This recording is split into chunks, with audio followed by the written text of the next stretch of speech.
For today's lesson, we are going to look at finding f of x for a function. This is also a part of 8.7, which is the value of the function for the elements of its domain. So basically with functions, we've talked about functions before, the input and the output value. The input is your x, the output is your y. We know that we can also say that the x values are the values in your domain, and input values, the y, are the values in your range. So for this lesson, we're just going to look at different ways of finding elements of the range given elements of the domain and vice versa. Okay, so there are two methods that you can use. Today we're just going to focus on the substitution method, but you can also use Desmos to help you as well, or to check yourself. So the first one was substitution. We did this with evaluating expressions at the beginning of the school year. So again, for this example, it says evaluate f of x equals negative 4x plus 7 when x equals 2. So we have x equals 2. So that is our input or value of our domain. So we input that into our function. We substitute it into our function of negative 4x plus 7.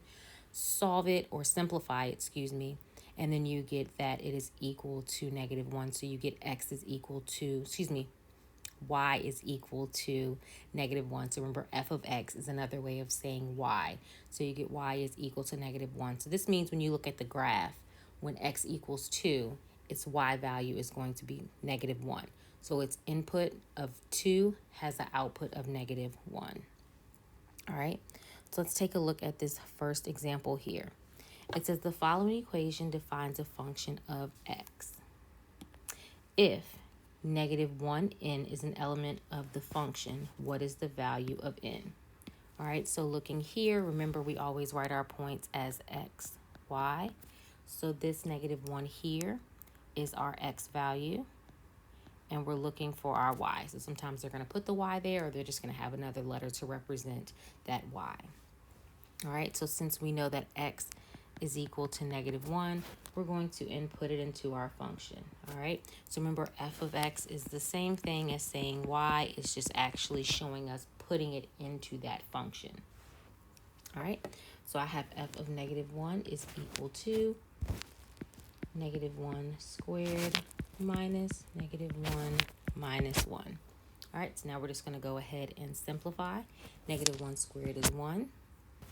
Negative times negative is a positive, plus 1 minus 1. So we have 1 plus 1, which is 2, minus 1, which gives us 1. So our n, or value of n, or our output, is 1, which means we have the point negative 1, 1. So our y value is going to be 1.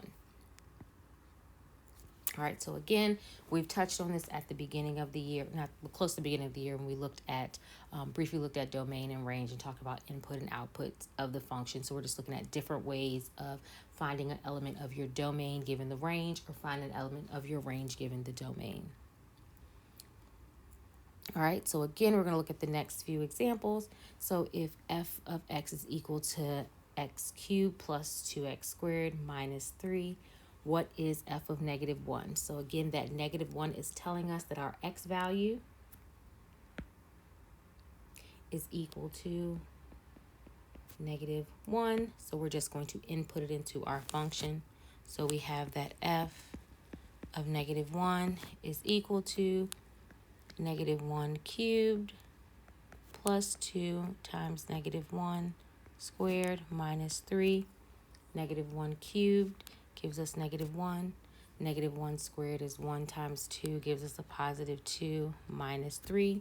You have negative 1 plus 2, which gives you 1 minus 3, gives you negative 2. So this gives you negative 2. So we know that our y value is negative 2. So we have the point negative 1, negative 2. All right, so looking at the next example, is asking us for the range of the function of f of x equals 3x, x cubed minus x squared minus x when its domain is negative 1, positive 1, 2, and 3. So again, this is another way of saying we're looking for our output. So given our domain, which is our input values, we need to find our range. We're going to do exactly what we did before. So we have f of 1. We're going to plug in 1, so 1 cubed minus 1 squared minus 1, f of 2 is 2 cubed, 2 squared minus 1, and then we have f of 3, which is 3 cubed minus 3 squared minus 3. So now we're simply going to go through and simplify each of them. So for f of 1, we have 1 cubed, which is 1. We have 1 squared, which is 1. And then we have negative 1. So we have 1 minus 1 minus 1, which gives us a negative 1. So that's going to equal negative 1. Then we have 2 cubed, which is 8. 2 squared, which is 4. And 1. So we have 8 minus 4, which is 4. And then minus 1, which is 3. And then f of 3, we have 3 cubed, which is 27. 3 squared, which is 9. 27 minus 9 is 18. Minus 3 gives us 15. So given our domain, the elements of our range are negative 1, 3, and 15. All right, let's take a look at the next example. So we have, what is g of 2 for g of x equals negative 3x minus 2 cubed plus the square root of 4. So again, we're given that x value, our input value. Now we're looking for our output or the element of our range. So we have g of 2. So everywhere we see an x, we're going to plug in negative 2. So negative 3 times negative 2 minus 2 cubed plus the square root of 4. Now we're going to go through and simplify. So we have negative 2 minus 2, which gives us a negative 4.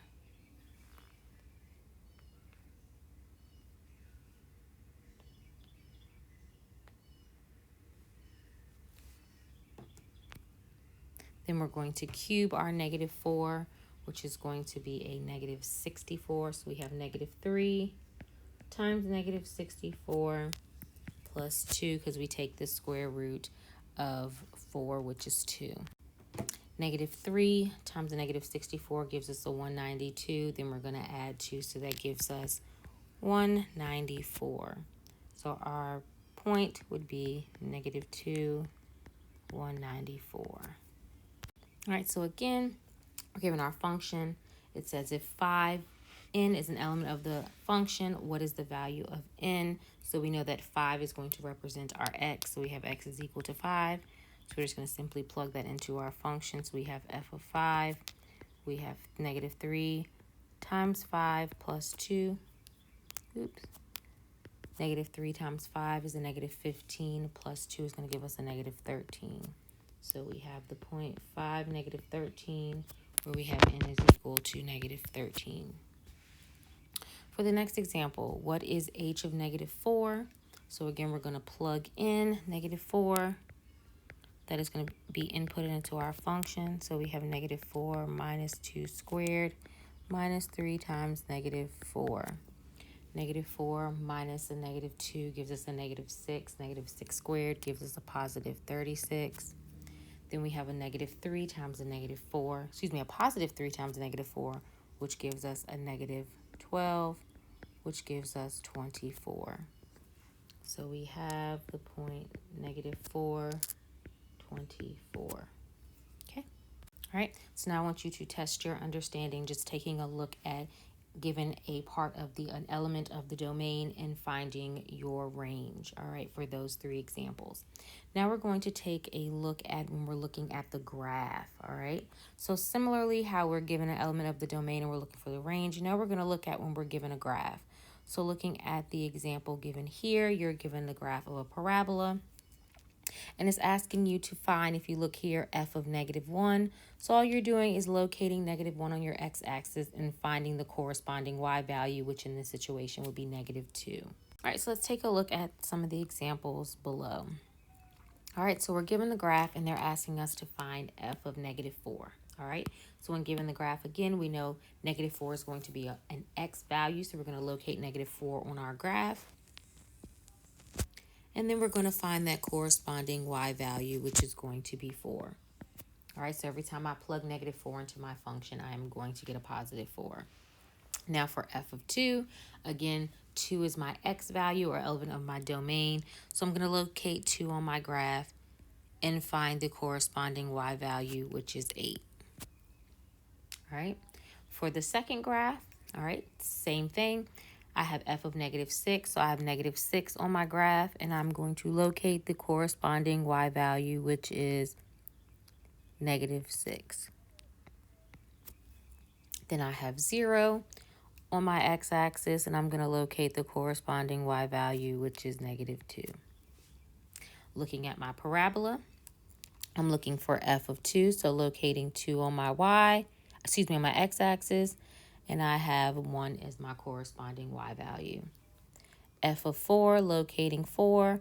Now I'm just going to find my corresponding y value, which is 5. All right.